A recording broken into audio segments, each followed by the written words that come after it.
anachunga mbuzi yake karibu na airstrip na kifo ikampata hapo. Meanwhile, leaders from the North Rift region are calling for peaceful coexistence between warring communities in the region. The leaders say this is the only way through which the area can achieve development. This comes after CAM returned to the often troubled Takwel area along West Pokot and Turkana border point.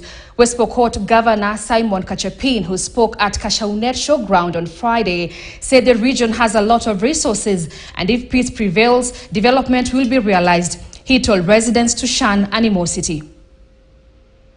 Fair.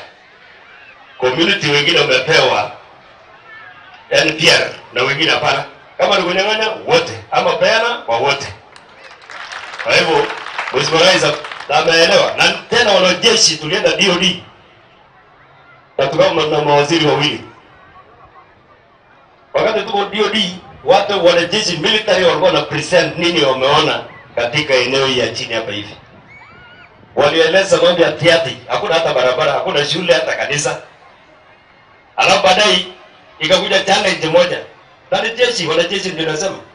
Nasema kwamba tuna challenge wale neighbors yote wamepewa NPR.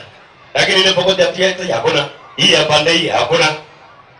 Basi sasa ni tukaona kwamba kumbe kweli watu wameona sisi tumefinywa. Hatuwezi kufinywa na hizi serikali ambayo tuliweka juu.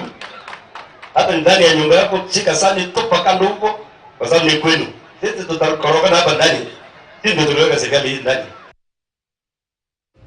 All right, away from that, in matters Education Cabinet Secretary Ezekiel Machogu says so far this year's KCSE exams are beyond reproach, allaying fears of early exposure.